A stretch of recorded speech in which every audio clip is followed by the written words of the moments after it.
Hello, this is Everything Entertainment, and this is my that time I got reincarnated as a slime season 4, episode 11 review.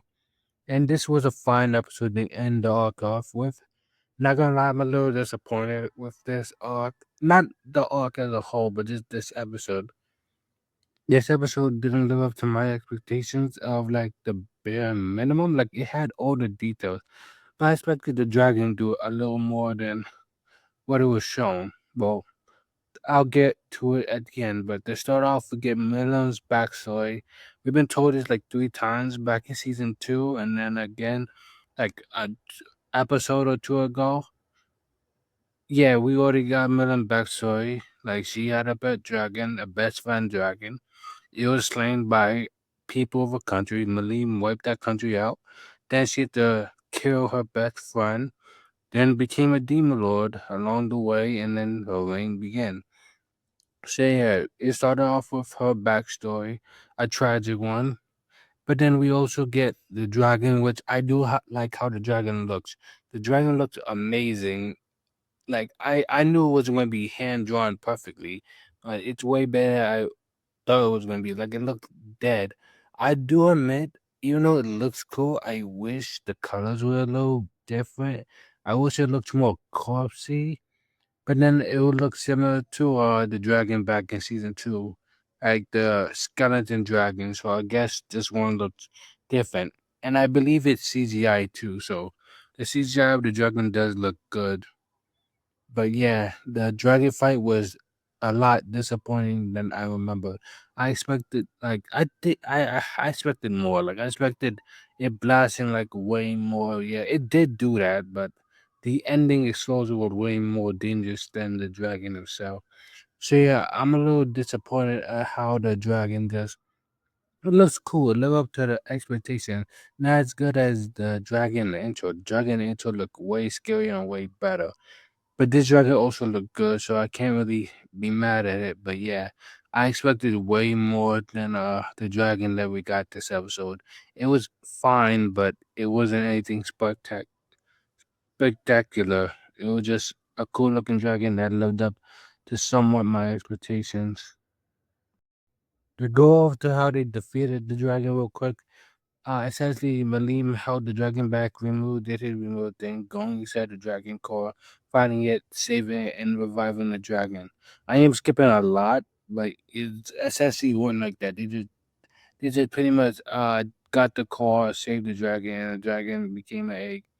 Which yeah, it will hatch sooner or later. But yeah, not much to this fight. I didn't have high expectations, but I expected a little bit more, if that makes sense. Like a little bit more remove weaving around the attacks, hinting at a later arc, but hey, it stayed as similar to the light novel and manga, so I can't really be that mad at it. I do like the my favorite part about the whole thing is this Mimu did not connect with the fact that Mirabel died. Like Mirabel was killed last episode. And Mimu did not connect the fact that Mirabel died around that time. Like he was like, oh, Mirabel agreed, which he could neutralize it easy. I really do think he could be like I think it would have been challenging, but I think he would have been able to do it. But the fact that he didn't connect the fact that Miro died is crazy. But yeah, like I said, they did the whole fight the dragon thing and then rescue the dragon and then Rimbo saved the dragon egg. And we get Malim happy ending, which Malim do deserve this because Malim have one of the saddest backstories in Tensure. Like it's not the most saddest backstory. I think if I had to pick one, it probably would be Kagali. I don't think we have one to her backstory yet, but I think Gali got the worst backstory in Tesha. But Malim is up there. So it's good that Malim got a sad backstory for herself because I mean, not a sad backstory. It's good that Malim got a happy ending for this because she didn't get the easy way of growing up. She didn't get the happy, regular school days and stuff like that. She just grew up pretty much alone, lost her best friend, and grew up with pretty much people that die over time. So she really deserved this ending. As for Yuki, I have to respect him for his play, even though it's not perfect. Clearly, anyone with common sense will still think Yuki is pretty much a traitor or a villain. But I do have to respect his masterful play and is how he broke down the whole Eastern Western conference, like still noticing that the Demon Lord is still alive, even though they killed the Demon Lord. So that's good on him. And I like that he's about to pretty much haggle uh Granbell, talk about Mirabelle, control him, even though that's not true. Like I like how evil Yuki is. Like I get what like technically he's doing like what he doing is fair play. Mirabel pretty much was ready to risk his life uh for her own goal. Like I think Mirabel could have exposed Yuki if she put Yuki life on the line. Like put use Yuki life force to like pretty much try to kill Mimu. I think that would been one way to expose Yuki. If she done that, then she could have easily would have got Yuki revealed of that he was never under her control. Now that I think about it, that would been one way to reveal Yuki as a traitor to both Mimu and Maribel because Yuki could say, "Oh, I was under her control, so I could protect you and move," but that's would be fake, like his acting. But yeah, I do respect the whole plan Yuki got, and he even got a skill out of it, a powerful skill for that. So yeah, I do like that. But also, what I like more the fact that Raphael didn't fall for this. Rimu did. Rimu 100% fell for Yuki's trap, which come on, Rimu, stop taking things at face value.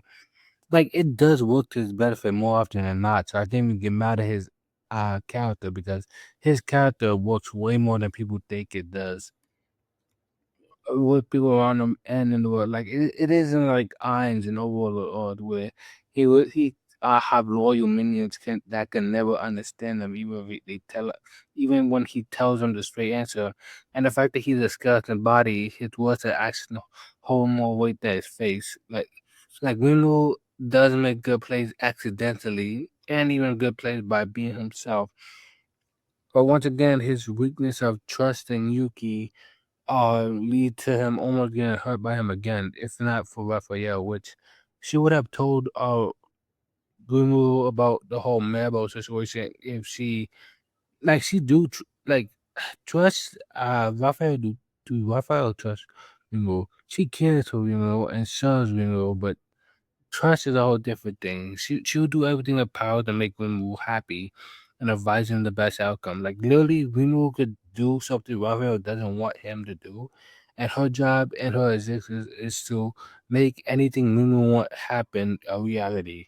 So basically, she basically didn't tell Winwu because even though she figured out Yuki was still pretty much a traitor, he did it. She Raphael didn't want Rimu to feel anxious and killing Maribel, which the anime also skipped a small part of. Rimu didn't like the fact that he killed Guy. Like he didn't feel good killing Guy, even though Guy had like what 10 minutes to live.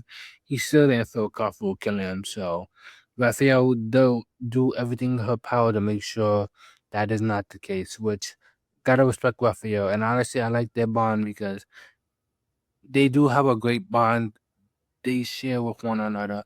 But we will trust Raphael and Raphael loving the faith Rimu has in the ability to pretty much solve any problem. Which Raphael is pretty broken. So yeah.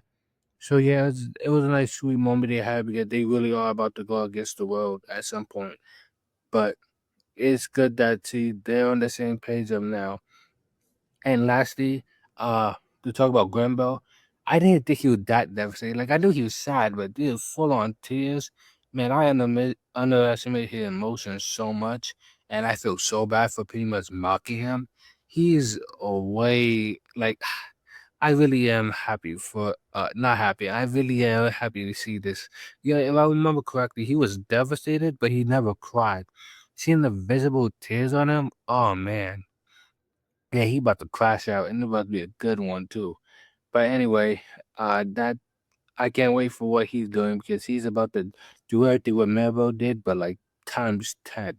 Which Maribel lost because, like I said, she was underestimating, we will overestimate her ability, and Grumble not gonna make the same mistake. At this point, he's about to go crazy, and it's looking good, and I can't wait. Yeah, so to wrap up the video, I didn't have much to say about this episode. They fought the dragon, beat the dragon, and they had a short epilogue. But they probably have more next episode, which I wonder if Core 2 comes next week. I'm not really sure if it's a break, but I do hope it comes next week or a couple days by the time this episode come out. And yeah, that's all I have to say about this episode. It was fine. I didn't live up to my expectation. Like I said, that opening went way harder than anyone expected, and I knew I was going to live up to that. So the fight with Ringo, Mirabel, and Yuki did live to that, but the jacket was underwhelming. So yeah, I'm kind of like, this wasn't a good episode. It was a fine episode. Probably not the worst episode of the season, probably the worst episode of the season. But anyway, if you like the video, please like, comment, and subscribe, and have a good day.